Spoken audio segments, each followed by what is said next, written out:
Hola, es una alegría para mí poder continuar con otro tema en esta serie sobre el carácter de Dios, el resplandor de su gloria. Y para poder continuar desarrollando este tema necesitamos entrar en algunos conceptos. Necesitamos desarrollar el concepto de la vida, necesitamos ver el concepto de la muerte y las implicancias que traen estos conceptos. Esto lo vamos a desarrollar en los próximos 2 o 3 siguientes temas. El primer versículo que me gustaría leer respecto de la vida del Padre es el que se encuentra en Deuteronomio capítulo 5, versículo 26 en adelante. Dice así: Porque, ¿qué es el hombre para que oiga la voz del Dios viviente que habla de en medio del fuego como nosotros la oímos y aún viva? ¿Qué es lo que notamos en este versículo? De que Dios es el Dios viviente, es el Dios que vive, es el que vive por sí mismo, es el que tiene de nombre Yo soy, dando así dándonos a conocer así de que Él tiene vida en sí mismo, Él es la vida, Él tiene la vida, es inmortal, Él no puede morir. En Deuteronomio capítulo 32:40 nos dice: Porque yo alzaré a los cielos mi mano y diré, vivo yo para siempre. Dios vive para siempre, en Él hay una vida que es indestructible, hay una vida que es inmortal. Y seguimos leyendo y leemos en Salmos capítulo 36, versículo 9, que dice: Porque contigo está el manantial de la vida, en tu luz veremos la luz. En Dios, en Jehová, está el manantial de la vida. Y noten que se lo equipara, la vida se la compara o se la equipara al agua, ¿no? Y ese agua que fluye, esa vida que fluye, sale de Jehová, sale del Padre, sale de Dios. Y hay una operación hecha al pueblo de Israel en Jeremías capítulo 2, versículo 12, que dice: Espantaos cielos sobre esto y horrorizaos. Desolaos en gran manera, dijo Jehová, porque dos males ha hecho mi pueblo. Me dejaron a mí fuente de agua viva y cavaron para sí cisternas, cisternas rotas que no retienen agua. Jehová es fuente de agua viva. De Jehová es la vida y solamente de Él proviene la vida. Él es el que da vida a todos. Ahora nos preguntamos, ¿qué respecto de la vida del Hijo? Y leemos en Juan capítulo 5, versículo 26, que dice: Porque como el Padre tiene vida en sí mismo, así también ha dado al Hijo el tener vida en sí mismo. Recién vimos que el Padre tiene vida en sí mismo, y ahora vemos que el Padre le ha dado al Hijo tener exactamente esa misma vida. La vida de Dios es la vida que el Hijo viene a tener, exactamente la misma. Entonces vemos que el Hijo ahora tiene vida en sí mismo. Es una vida original, no derivada. Es una vida que vive por sí misma. Y habiendo Cristo recibido esta vida, ahora leemos Hechos capítulo 3, versículo 15 y nos dice así, ¿no? Hablando de Jesús: Y matasteis al autor de la vida, a quien Dios ha resucitado de los muertos, de lo cual nosotros somos testigos. Cristo es el autor de la vida. Él creó absolutamente todas las cosas y creó aquellas cosas que tienen vida. Todas las vidas que fueron creadas por Cristo. Y en Nehemías capítulo 9, versículo 6 dice: Tú solo eres Jehová, tú hiciste los cielos y los cielos de los cielos, con todo su ejército, la tierra y todo lo que está en ella, los mares y todo lo que hay en ellos, y tú vivificas todas estas cosas, y los ejércitos de los cielos te adoran. Es Dios el que vivifica absolutamente todas las cosas. Es el Padre quien por medio del Hijo le da vida a todas las cosas. Y respecto de la vida de Cristo, nosotros leemos en Hebreos capítulo 7, versículo 16, que nos dice así, hablando de Cristo en su ministerio sumo sacerdotal: no constituido conforme a la ley del mandamiento acerca de la descendencia, sino según el poder de una vida destructible. Cristo fue constituido sumo sacerdote, y fue constituido no en base a un mandamiento, sino fue constituido en base al poder de quien tiene una vida que es indestructible. Así vemos que la vida que Cristo posee es la vida de Dios, una vida inmortal, una vida que tiene vida en sí mismo. Y al respecto leemos en Juan capítulo 1, versículo 4 que dice que en él, en Cristo, estaba la vida, y la vida era la luz de los hombres. En Jesús estaba la vida, y esa vida, la vida de Jesús, era la luz de los hombres. Cristo y la vida de Cristo viene a ser luz para los hombres.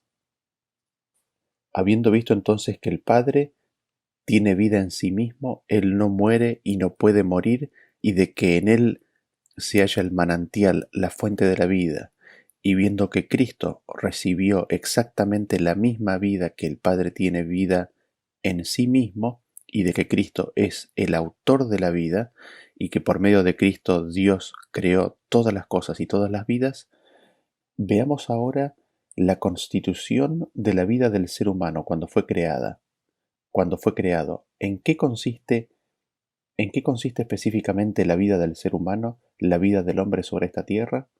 Para ello nos remontamos al principio y leemos en Génesis capítulo 2, a partir del versículo 7 en adelante. Dice así: Entonces Jehová Dios formó al hombre del polvo de la tierra y sopló en su nariz aliento de vida, y fue el hombre un ser viviente.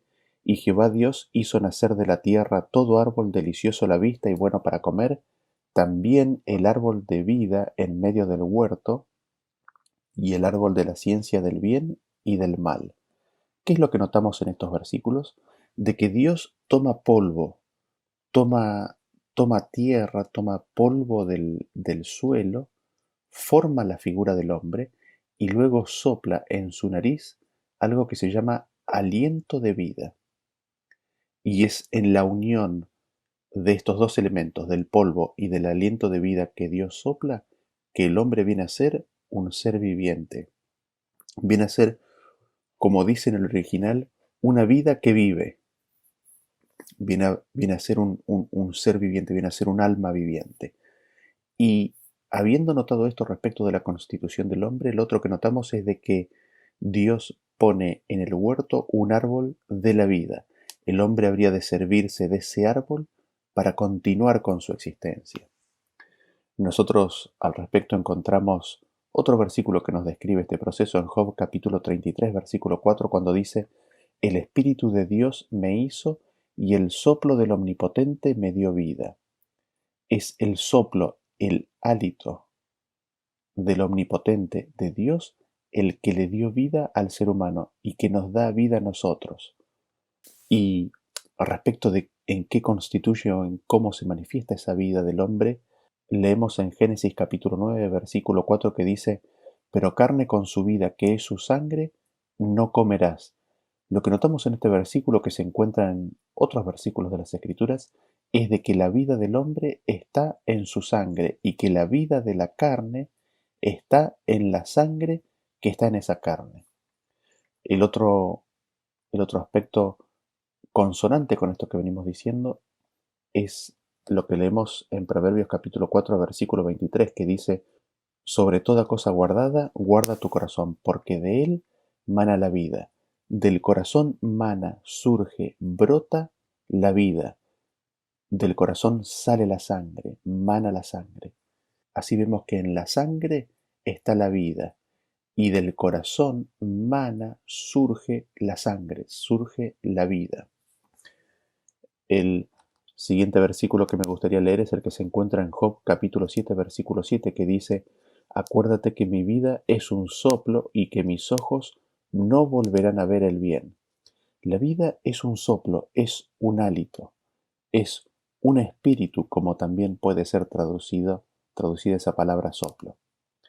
En Génesis capítulo 6, versículo 17 dice: Y aquí yo traigo un diluvio de aguas sobre la tierra para destruir toda carne en que haya espíritu de vida debajo del cielo. Todo lo que hay en la tierra morirá. Así vemos que en la carne, en, en los seres vivos, hay un espíritu de vida. Hay un espíritu de vida que está en ellos que los tiene vivos, ¿no? Y quizás resumiendo un poco lo que venimos diciendo respecto de la creación del hombre, su constitución y en qué constituye su vida, vemos que la vida del hombre fue hecha. La vida del hombre consiste en que Dios hizo del polvo de la tierra Una figura, sopló el hálito de vida y el hombre vino a ser un ser que vive, un ser viviente, una vida viviente. Y la vida del hombre está en la sangre que fluye, que emana del corazón y está en su respiración. Cuando no hay respiración y cuando no hay sangre fluyendo del corazón, allí es cuando no hay vida. Pero cuando hay respiración y cuando hay sangre fluyendo del corazón, entonces hay vida. Así le fue dada vida al hombre. Y vemos una instrucción que Dios le da al hombre en Génesis capítulo 2, versículo 16, que dice: Y mandó Jehová Dios al hombre diciendo: De todo árbol del huerto podrás comer, mas del árbol de la ciencia del bien y del mal no comerás, porque el día que de él comieres, ciertamente morirás.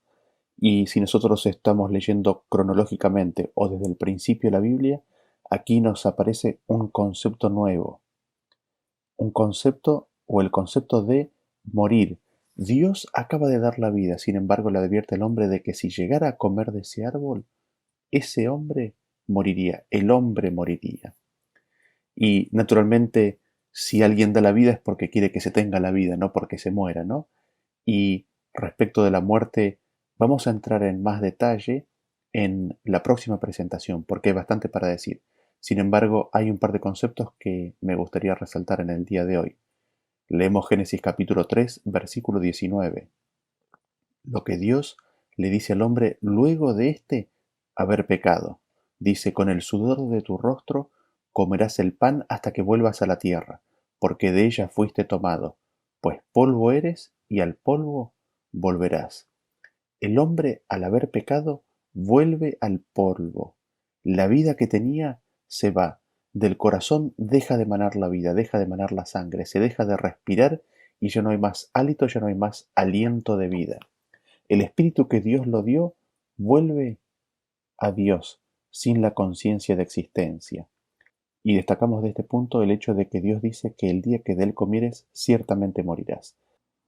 Adán no murió en ese día. Sin embargo, habíamos cubierto en esa presentación de que el hombre habría muerto ese día si no hubiera sido porque Cristo se interpuso y decidió tomar sobre sí la causa de la salvación del hombre. Esto lo encontramos en Hechos capítulo 17, versículo 25 en adelante, que es Pablo cuando habla en Atenas diciendo así, hablando de Dios, ¿no? Ni es honrado por manos de hombres como si necesitase de algo, pues Él es quien da a todos vida y aliento y todas las cosas, y de una sangre ha hecho todo el linaje de los hombres para que habiten sobre la faz de la tierra, y les ha prefijado el orden de los tiempos y los límites de su habitación, para que busquen a Dios, si en alguna manera, palpando, puedan hallarle, aunque ciertamente no está lejos de cada uno de nosotros. Dios es el que da vida y aliento a todos, a cada uno de nosotros, a cada instante, cada aliento, cada respiración, cada latido es un acto consciente, voluntario de Dios, es un regalo de Dios para cada ser humano en esta tierra. Además de este punto o de este punto, inmediatamente llegamos a la conclusión de que la vida no es algo inherente en el ser humano, no le es algo propio el tener vida, sino que es un regalo. El estar con vida es algo que le es dado a cada instante. ¿Y para qué Dios da esta vida? ¿Para qué Dios nos da la vida? ¿Para qué Dios nos da la respiración? ¿Nos da el latido del corazón? Nos da la vida para que le encontremos. Nos da la vida para que elijamos estar con Él, para que elijamos conocerle. Él nos da la vida para que le busquemos, para que le palpemos, para que le hallemos. Es interesante porque en ese sentido, en Primera de Juan, Juan nos dice, hablando de Cristo y de Él siendo la vida, ¿no? La vida de Dios manifestada, la vida eterna, nos dice lo que hemos palpado del verbo de vida. Ese es el propósito por el cual Dios nos concede y nos da vida. Desde el pecado del hombre en adelante, nos da y nos mantiene con vida con el propósito de que lleguemos a conocerle, con el propósito de que podamos acercarnos a Él, podamos estar cerca de Él, para que podamos buscarlo y tocarle. Job nos dice en ese sentido, en el capítulo 12, versículo 10, En su mano está el alma de todo viviente y el hálito de todo el género humano. En la mano de Dios está la vida de cada ser. Cada ser humano está en la palma de su mano y Él contempla, mira, le da vida a cada ser humano, porque Él no está lejos de cada ser humano, como decía el versículo que leímos recién. En Proverbios 24:12 dice, porque si dijeres, ciertamente no lo supimos, ¿acaso no lo entenderá el que pesa los corazones? El que mira por tu alma, él lo conocerá y dará al hombre según sus obras. Dios es el que mira por cada vida, Dios es el que mira y pesa cada alma. Él está atento a la vida de cada ser humano y la mira en el sentido de protegerla, de mantenerla, de darle lo que necesite. ¿Para qué? Para que pueda llegar a conocer a Dios, para que pueda buscar a Dios y le llegue a conocer y a aceptarle. Así, Dios es el que da vida. Sin embargo, el hombre está en pecado. Desde que Adán y Eva pecaron, el hombre está en pecado. Y el pecado sabemos que es enemistad contra Dios. Y si Dios es vida y manantial de vida, el estar enemistado con Dios implica, por definición, estar enemistado con la vida y con el manantial de vida. Es estar en una posición que es opuesta a la vida. Es estar amistado, es buscar y anhelar y desear la muerte. En ese sentido, el hombre en realidad está muerto, aunque haya respiración y el corazón bombee sangre. Sin embargo, Dios da vida y aliento para que se lo encuentre, para que se lo conozca y para que se lo quiera elegir. Y nos preguntamos, ¿qué es lo que le hace el pecado al hombre? ¿Qué es lo que le hizo a Adán y Eva haber pecado? ¿Qué es lo que nos hace a nosotros el pecado? Vamos al respecto a leer Salmos 41:4. Nos dice así, yo dije Jehová, ten misericordia de mí, sana mi alma porque contra ti he pecado. La vida es herida, es lastimada cuando el hombre peca. Y vemos que el pedido del hombre tendría que ser de que Dios nos cure, de que Dios nos sane de la herida que provoca el pecado. Es interesante porque en ese sentido nosotros tenemos una constitución física, tenemos un cuerpo y somos en general bastante conscientes de lo que causa daño a este cuerpo. Y sabemos que el fuego puede lastimar al cuerpo, sabemos que objetos punzantes o cortantes pueden lastimar al cuerpo y somos cuidadosos al respecto. Sin embargo, aquí vemos que el hombre no solamente es cuerpo, sino que es un ser espiritual. Y ese ser espiritual puede ser dañado, puede ser lastimado, o es lastimado, es dañado por el pecado. Cuando el ser humano peca, está dañando la constitución espiritual de la vida del ser. Y leemos en 1 de Pedro capítulo 2 versículo 11 que nos dice, Amados, yo os ruego como extranjeros y peregrinos que os abstengáis de los deseos carnales que batallan contra el alma. El ser humano en su constitución pecadora tiene deseos carnales. Y esos deseos carnales, ¿qué es lo que hacen? Tienen una lucha encarnizada. ¿Contra qué? ¿Contra quién? Contra nosotros mismos, contra nuestra propia vida, contra nuestra propia alma. ¿Por qué? Porque esos deseos carnales hieren y lastiman de muerte al alma. Estos deseos carnales que moran en nosotros tienen una guerra contra la vida. Y así vemos que cada ser tiene una batalla que se desata en la vida propia del ser y es librada por sus propios deseos carnales y que atentan contra su propia vida. Leemos al respecto en Jeremías capítulo 44, versículo 7 en adelante que dice, Ahora pues, así ha dicho Jehová de los ejércitos, Dios de Israel, ¿por qué hacéis tan grande mal contra vosotros mismos, para ser destruidos, el hombre y la mujer, el muchacho y el niño de pecho del medio de Judá, sin que os quede remanente alguno? Dios le hace una apelación al pueblo de Israel y les pregunta, ¿por qué se hacen un mal tan grande?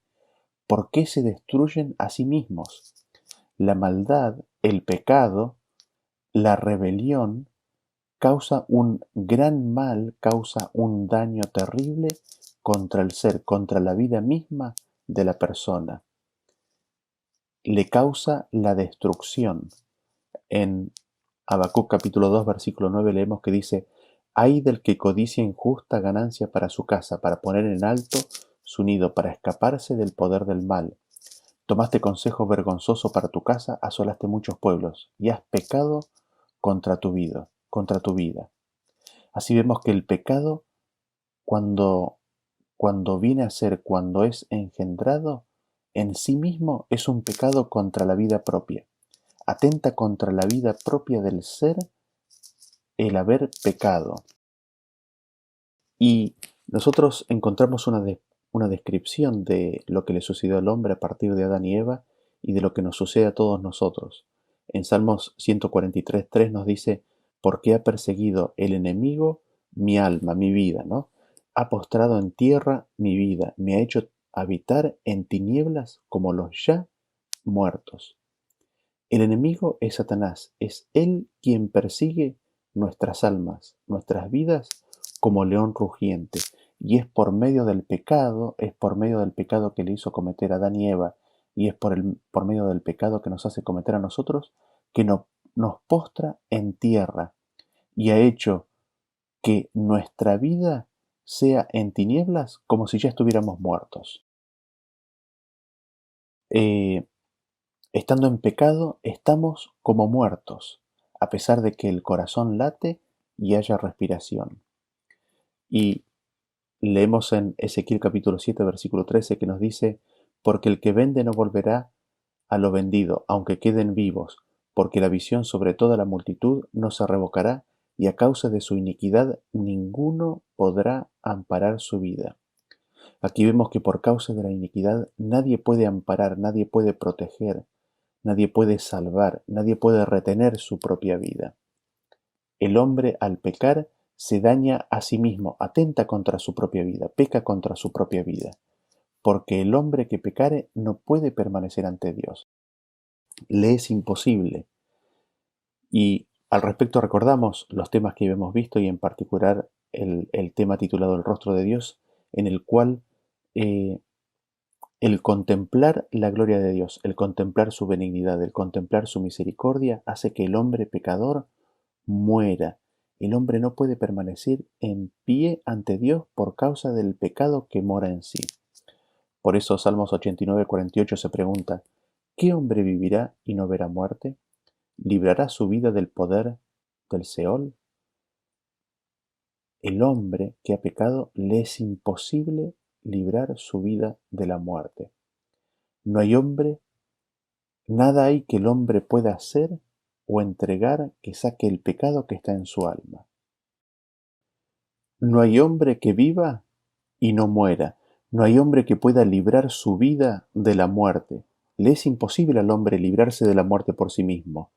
No hay nada que el hombre pueda hacer o que pueda entregar para sacar a su alma del hoyo en el cual se encuentra. Le es imposible al hombre librarse a sí mismo de su condición. No hay nada que pueda sacar el pecado de su alma, que esté a su alcance directo de la mano. Y al respecto, en Santiago capítulo 4, versículo 14 nos dice: «Cuando no sabéis lo que será mañana, porque ¿qué es vuestra vida? Ciertamente es neblina que se aparece por un poco de tiempo y luego se desvanece». La vida actual es como una neblina, aparece por un poquito de tiempo y luego desaparece. Esta vida actual no es vida porque desaparece, porque deja de ser.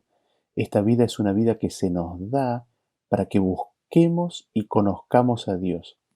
Dios nos da esta respiración, Dios nos da este latido, Dios nos da esta vida actual, temporal, para que podamos llegar a conocerle, elegirle, aceptarle y ser uno con Él. Esta vida que no es vida es para que lleguemos a la vida, para que lleguemos a la vida eterna. Esta vida es el canal, es el medio, es el tiempo que se nos da para que elijamos esa vida que permanece. Y nos preguntamos, ¿no? ¿Cómo es esto? En Jeremías capítulo 21, versículo 8 dice: «Y a este pueblo dirás: así ha dicho Jehová, he aquí pongo delante de vosotros camino de vida y camino de muerte».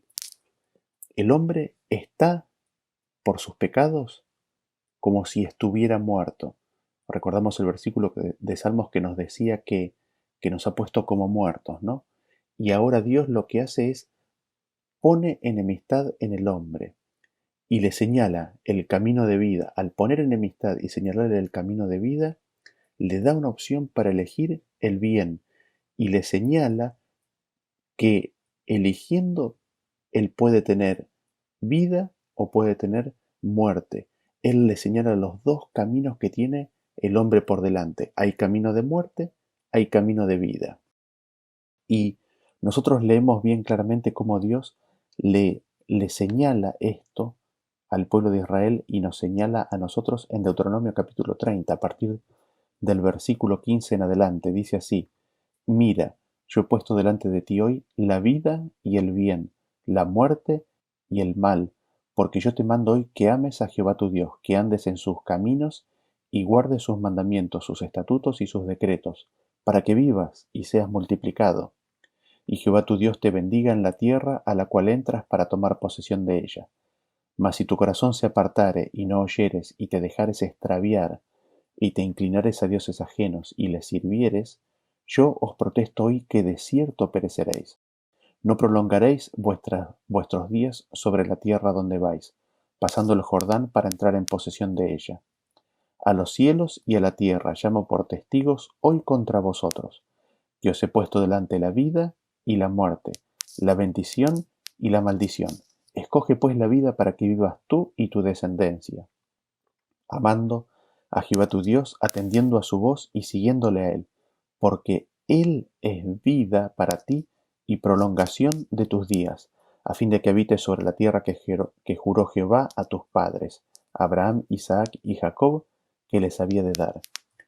Noten ustedes que en este versículo nos deja bien en claro: Dios pone, delimita y señala y declara claramente que delante del hombre está la vida y el bien, por un lado, y la muerte y el mal, por el otro lado. Están en contraposición uno del otro. Si se elige uno, no se puede elegir el otro, y si se elige el otro, no se puede tener el uno. Uno es opuesto al otro. La vida es bendición, es el bien. La muerte es el mal, la maldición. La vida es la prolongación de días, con lo cual la muerte es la no prolongación de días. Y vemos que el hombre en sus pecados está muerto. El hombre en sus pecados está en el hoyo de la muerte. Sin embargo, tiene vida. Dios le da vida, le da el latido del corazón, le da la respiración, le da vida. ¿Para qué? Para que le elija. Esta vida que recibe es como una neblina, es algo que permanece por poco tiempo y luego desaparece. Sin embargo, Dios la da. ¿Para qué? Para que pueda elegir. ¿Por qué? Porque Dios le señala y le pone delante de él un camino, una vía de escape del hoyo de la muerte. Ese camino es el camino de la vida y le señala: elige el camino de la vida, no elijas el camino de la muerte. Le muestra y le señala el camino de la vida y de la muerte para que elija. Y es solo Dios el que puede librar al hombre de esa situación. Esto lo encontramos claramente expresado en varios versículos. El primer versículo que vamos a leer se encuentra en Salmo 103:4, que dice: El que rescata del hoyo tu vida, el que te corona de favores y misericordias. Dios es el que rescata la vida de la destrucción, del hoyo. Dios nos saca de donde estamos. En Job 33:27 nos dice: Él mira sobre los hombres, y al que dijere, pequé y pervertí lo recto, y no me ha aprovechado, Dios redimirá su alma para que no pase al sepulcro, y su vida verá en luz. Y aquí todas estas cosas hace Dios 2 y 3 veces con el hombre, para apartar su alma del sepulcro y para iluminarlo con la luz de los vivientes. Dios redime, aparta la vida del sepulcro de todos aquellos que le eligen, de todos aquellos que se arrepienten. Dios hace esto una y otra vez con el hombre. Salmos capítulo 86, versículo 13, que dice: Porque tu misericordia es grande para conmigo, y has librado mi alma de las profundidades del Seol. Dios es el que salva la vida, el alma, de las profundidades del Seol o de la muerte. En Salmos capítulo 56, versículo 13 nos dice, porque has librado mi alma de la muerte y mis pies de caída, para que ande delante de Dios en la luz de los que viven. Noten ustedes que Dios es el que libra la vida de la muerte, de la caída de los pies. ¿Para qué? Para que el hombre pueda andar delante de Dios, para que pueda estar en la presencia de Dios. ¿A la luz de qué? A la luz de aquellos que viven. Los que viven andan delante de Dios y están a la luz de su presencia. En Salmos capítulo 121:7 nos dice, Jehová te guardará de todo mal, Él guardará tu alma. Es Dios el que guarda, protege, cuida, atesora nuestra alma, nuestra vida. Es Él el que nos protege y nos libra y nos guarda del mal. En Salmos 49, a partir del versículo 6, nos dice así, los que confían en sus bienes y de la muchedumbre de sus riquezas se jactan. Ninguno de ellos podrá en manera alguna redimir al hermano, ni dar a Dios su rescate, porque la redención de su vida es de gran precio, y no se logrará jamás, para que viva en adelante para siempre, y nunca vea corrupción. Salto al 15. Pero Dios redimirá mi vida del poder del Seol, porque Él me tomará consigo. Hay varias cosas que me gustaría destacar de este versículo. En primer lugar, que la redención de la vida es el vivir para siempre. Este sacar del hoyo que decíamos es la redención que Dios hace. Dios nos saca de la condición actual y Dios nos redime. Y el redimir consiste en vivir para siempre, en sacar al hombre del poder del Seol. ¿Y esto cómo lo hace? Eso lo hace trayéndonos a Él. ¿Por qué? Porque dice, Él me tomará consigo. Al acercarnos a Él, al tomarnos Dios y acercarnos a Él, Él nos salva. Y esto nos hace recordar las palabras de Jesús, ¿no es cierto? Donde dice que donde yo estoy, quiero que vosotros también estéis. Dios hace que nosotros seamos acercados a Él. Y es en ese acercarnos a Él que Dios nos salva, nos libra, nos redime del Seol, del poder de la muerte, del hoyo de la destrucción. Vemos así entonces que el vivir para siempre es no ver corrupción. La corrupción entonces es el morir. El vivir para siempre es no ver corrupción. Esto es la redención de la vida. Lo otro que notamos en este versículo es que la redención de la vida es de gran precio, que está fuera del hombre el alcanzarlo o el obtenerlo, sino fuera porque Dios se lo da en el contexto, ¿no? No se logrará jamás si es que no se toma y se recibe el medio que Dios da para obtener esa redención. Y como veremos un poquito más adelante en este tema y en los próximos, es de que esta redención viene a un costo, a un precio que Cristo, el Hijo de Dios, da. Es al precio o al costo de la vida de Cristo.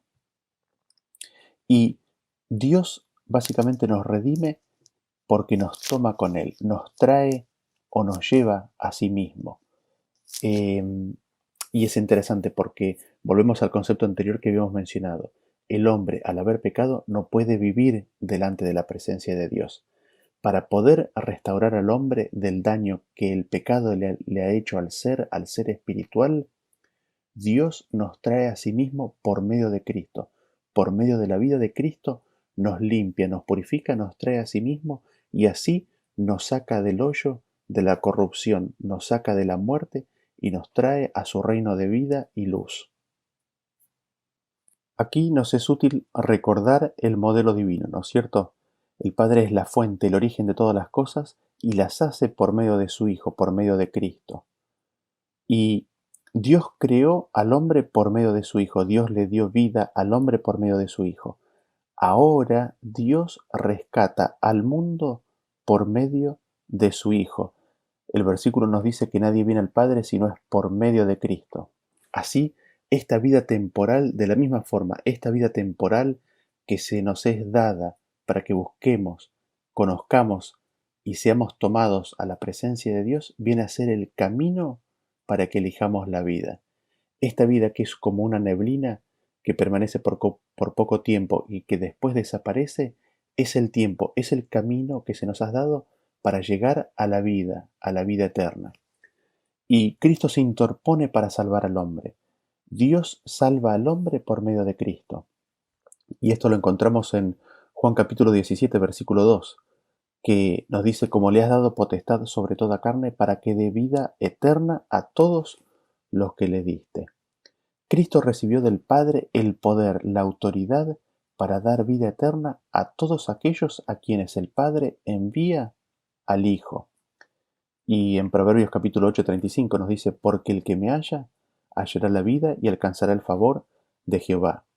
Recordamos que el capítulo 8 de Proverbios trata acerca de la sabiduría y nos presenta a Cristo como siendo la sabiduría de Dios. El que halla a Cristo, el que halle la sabiduría, hallará la vida.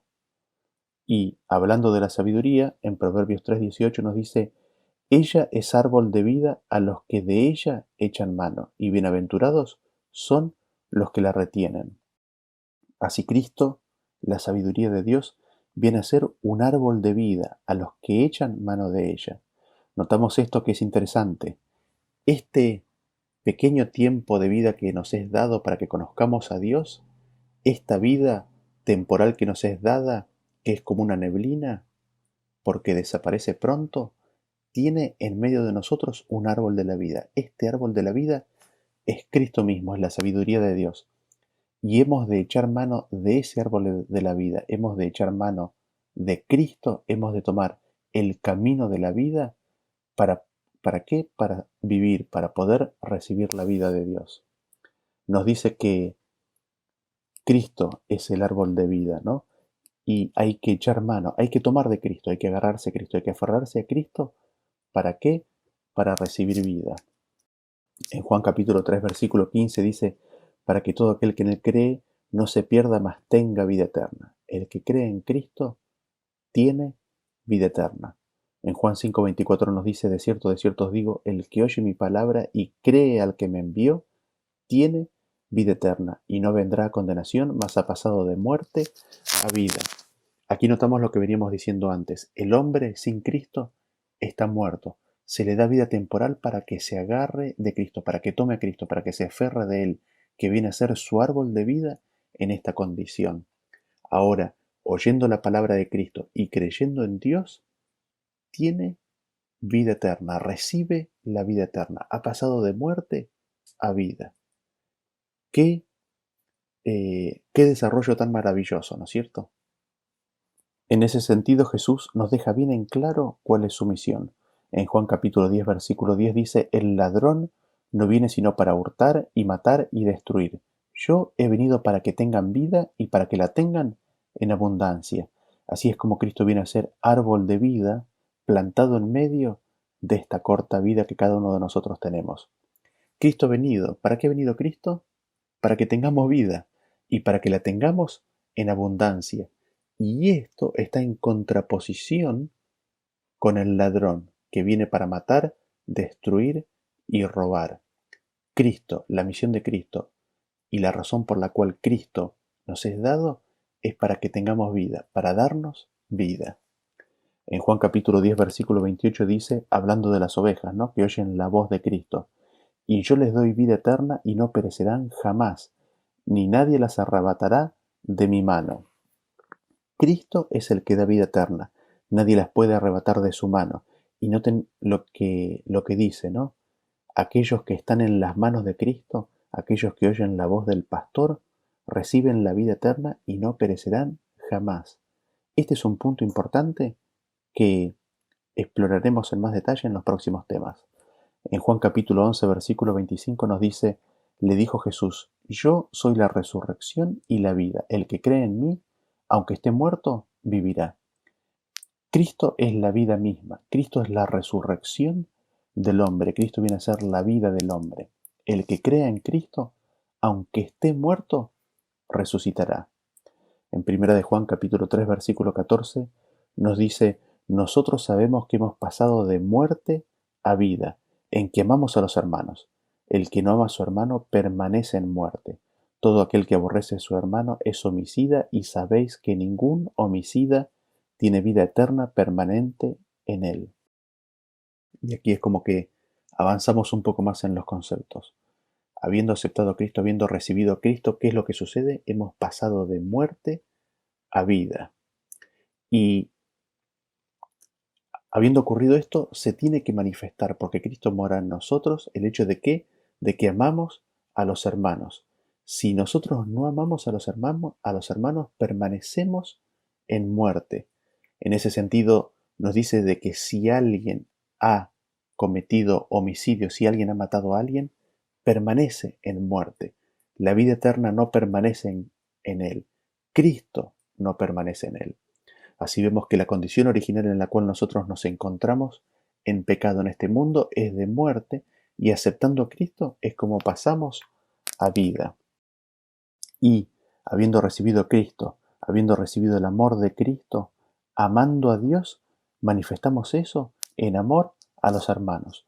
Los 6 mandamientos, la segunda tabla de los 10 mandamientos, viene a ser una manifestación de que se ha aceptado a Cristo.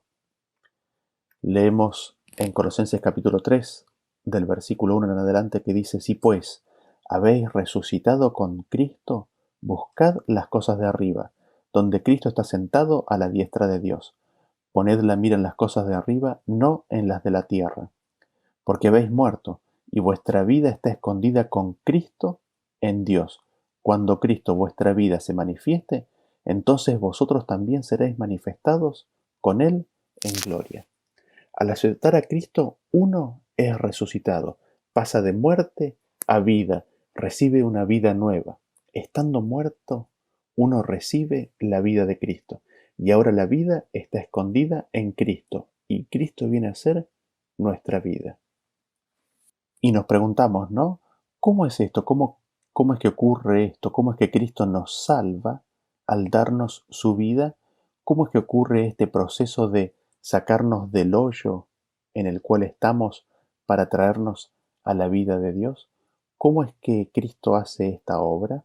¿Cómo es que Dios nos rescata, nos redime, nos da vida eterna al acercarnos a Él? Lo leemos en primer lugar en Isaías capítulo 55, versículo 3. Dice: Inclinad vuestro oído y venid a mí, oíd y vivirá vuestra alma, y haré con vosotros pacto eterno, las misericordias firmes a David. Noten ustedes, aquí tenemos los principios del pacto eterno. Oíd y vivirá vuestra alma. Oyendo la voz de Dios se recibe vida. Oyendo la voz de Dios y atesorando la palabra, se recibe vida en nuestra alma. El oír a Cristo, el oír sus palabras, nos traen vida. Y al respecto no podemos dejar de recordar, ¿no es cierto? No solo de pan vivirá el hombre, sino de toda palabra que sale de la boca de Dios. En Santiago capítulo 1, 21 dice: Por lo cual, desechando toda inmundicia y abundancia de malicia, recibid con mansedumbre la palabra implantada, la cual puede salvar vuestras almas. Es la palabra de Dios, es el oír, recibir y atesorar y dejar que la palabra sea implantada en nuestros corazones lo que salva al hombre, es lo que salva nuestras vidas. Hechos capítulo 11, 18 nos dice: Entonces, oídos estas cosas, callaron y glorificaron a Dios diciendo: De manera que también a los gentiles ha dado Dios arrepentimiento para vida. A los gentiles, a los que están muertos, todos hemos estado en estado de gentiles en cierto momento, a los que hemos estado muertos en nuestros pecados, Dios les da el arrepentimiento para que vengan a vida. Dios da el arrepentimiento que es para vida. Se entra en la vida por medio del arrepentimiento que Dios da. En ese sentido vemos que viene la palabra de Dios, nos muestra nuestra condición pecaminosa, y con esa palabra viene el ofrecimiento del perdón y el arrepentimiento. ¿Para qué? Para que lo agarremos, lo tomemos y lo atesoremos en nuestro corazón. Y recibiendo el arrepentimiento que Dios nos da, entramos en la vida. En Juan capítulo 12, 25 nos dice: El que ama su vida la perderá, y el que aborrece su vida en este mundo para vida eterna la guardará. Aquí vemos que cuando viene esa palabra de Dios que nos declara nuestra condición, que nos convence de pecado, viene con ella la convicción de ese pecado, y que nos detalla, nos muestra, nos revela nuestra condición. y nos trae ese aborrecimiento a esta vida en este mundo. Y así es como el que aborrece su vida en este mundo, la guardará para vida eterna, sacándonos esta vida cargada de pecado y aborreciendo esa vida sin la justicia de Dios, que recibimos el arrepentimiento de Dios y entramos en la vida de Dios. Esta vida de pecado sin la justicia de Dios ha de ser aborrecida. Esto solo es posible dándonos Dios el arrepentimiento. Y seguimos leyendo ahora en Isaías capítulo 38, versículo 16, que nos dice: Oh Señor, por todas estas cosas los hombres vivirán, y en todas ellas está la vida de mi espíritu, pues tú me restablecerás y harás que viva. Y aquí amargura grande me sobrevino en la paz, mas a ti agradó librar mi vida del hoyo de la corrupción, del hoyo de corrupción, porque echaste tras tus espaldas todos mis pecados. Leyendo el contexto vemos que por la humildad el hombre vivirá. En todas las cosas anteriores mencionadas en el contexto está la vida del espíritu. Dios es el que hace o el que da el restablecimiento y hace que el hombre viva. Es Dios el que libra la vida del hoyo o de la destrucción. ¿Y esto por qué es? ¿Cómo es que Dios da vida? ¿Cómo es que Dios redime? Dios hace eso poniendo nuestros pecados sobre sus espaldas. Esto lo hace en forma particular en la vida de Cristo. Él, al llevar nuestros pecados sobre sus espaldas. Esta es la cruz, ¿no es cierto? La cruz de Cristo, que Él acarreó sobre sus espaldas. Es la cruz invisible de sus sufrimientos al contender con el espíritu del hombre. Ahora nosotros, al tomar conocimiento de esto, al tomar conocimiento de la cruz de Cristo, de lo que Él estuvo dispuesto a hacer, empezamos a conocer el amor de Dios. Tomamos conciencia del amor que Dios tiene por nosotros. En ese sentido, Cristo vino para revelarnos al Padre. Cristo vino para darnos a conocer el amor del Padre. Y conociendo a Cristo es como conocemos al Padre. Y así vemos en Juan 17:3 que nos dice: y esta es la vida eterna, que te conozcan, a ti, al único Dios verdadero, y a Jesucristo, a quien has enviado. La vida eterna, el tener la vida eterna, el recibir la vida eterna consiste ¿en qué? En conocer al único Dios verdadero y a Jesucristo. En conocer a Jesucristo, porque por medio de Cristo es que se conoce al Padre. Cristo es el camino, es la verdad y es la vida del Padre. Cristo nos da la revelación del único Dios verdadero, que es su Padre. Y nosotros, conociendo a Cristo, empezamos a conocer y conocemos el amor de Dios. En Deuteronomio capítulo 30, versículo 6 nos dice: y circuncidará Jehová tu Dios tu corazón y el corazón de tu descendencia, para que ames a Jehová tu Dios con todo tu corazón y con toda tu alma, a fin de que vivas. Noten ustedes de que es una obra de Dios. Es una obra de Dios el circuncidarnos el corazón. ¿Con qué finalidad? Con la finalidad de que podamos amar a Dios. Si nosotros no dejamos que Dios circuncide, cambie nuestro corazón, no podremos amar a Dios. Sin embargo, Él hace esto para que le podamos amar. Y amándole podremos vivir. Así vemos la secuencia, ¿no es cierto? Es el amor a Dios lo que nos permite estar en su presencia y vivir. Y esto se logra tan solo si le amamos. ¿Cómo le amamos? Conociéndole. ¿Cómo le amamos? Si dejamos que Él circuncide nuestro corazón. Y aceptando entonces a Cristo, aceptamos a Dios, y conociéndole, le amamos y elegimos seguirle. ¿Y qué significa conocer y aceptar a Cristo? En Juan 20:31 dice: pero estas cosas se han escrito para que creáis que Jesús es el Cristo, el Hijo de Dios, y para que creyendo tengáis vida en su nombre. Creyendo que Jesús es el Cristo, creyendo que Jesús es el Hijo de Dios, tendremos vida. En Romanos capítulo 6, versículo 4 nos dice: porque somos sepultados juntamente con Él para muerte, por el bautismo, a fin de que como Cristo resucitó de los muertos por la gloria del Padre, así también nosotros andemos en vida nueva. Habiendo entonces aceptado a Cristo, nos bautizamos Y al bautizarnos, entramos en una vida nueva, recibimos una vida nueva. Una vida nueva empieza a manifestarse en nuestra vida. En Salmos 16:11 nos dice: me mostrarás la senda de la vida, en tu presencia hay plenitud de gozo, delicias a tu diestra para siempre. Esa vida nueva es el camino de la vida que el hombre elige. Hay un camino que es el de la vida y hay otro camino que es el de la muerte. Cuando el hombre elige y acepta a Cristo y es bautizado, entra en ese camino nuevo que es el camino de la vida. Y en ese camino de la vida está la presencia de Dios. Uno recibe la presencia de Dios. Uno está a la diestra de Dios. En ese sentido, cuando uno entra en ese camino de Dios, uno recibe la presencia de Dios. Y por los estudios realizados anteriormente, nosotros sabemos que la presencia de Dios se recibe cuando recibimos su Espíritu. En 1 de Pedro capítulo 1, 22 nos dice: habiendo purificado vuestras almas por la obediencia a la verdad, mediante el Espíritu, por el amor fraternal no fingido, amaos unos a otros entrañablemente de puro corazón. La vida es purificada por medio de la obediencia a la verdad, y esto se logra por medio del Espíritu. La vida es purificada por medio de la obediencia a la verdad cuando la presencia de Dios, por medio de su Espíritu, está en nuestras vidas.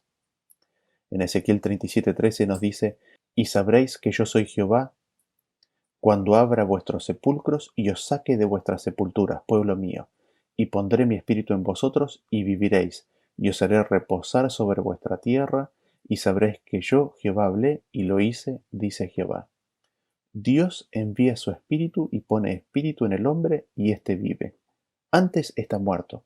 Cuando Dios envía su espíritu, entonces vive y tiene reposo, tiene paz. En ese sentido vemos la secuencia claramente en Romanos capítulo 6, versículo 22. Dice así: mas ahora que habéis sido libertados del pecado y hechos siervos de Dios, tenéis por vuestro fruto la santificación y como fin la vida eterna. Porque la paga del pecado es muerte, mas la dádiva de Dios es vida eterna en Cristo Jesús, Señor nuestro. ¿Qué es lo que notamos en estos versículos?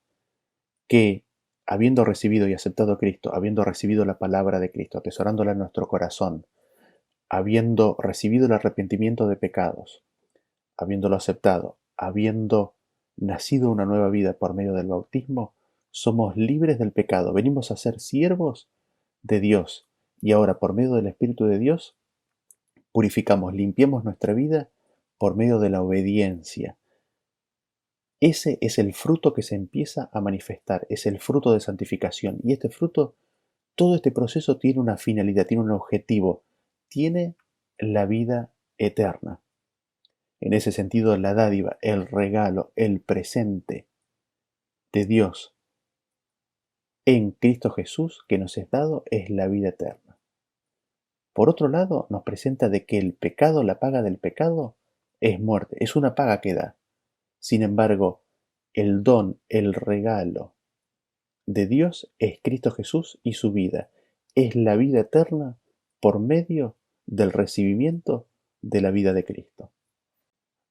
Así, nosotros leemos en Apocalipsis capítulo 22, versículo 14, que dice: bienaventurados los que guardan sus mandamientos para que su potencia sea en el árbol de la vida y que entren por las puertas en la ciudad. Los que lavan sus ropas, los que guardan, los que atesoran los mandamientos, tendrán derecho, tendrán su poder, tendrán su fuerza en el árbol de la vida y tienen derecho a entrar a la ciudad, a la nueva Jerusalén. Su poder y su fuerza estará en el árbol de la vida. Y Cristo nos llama, nos invita.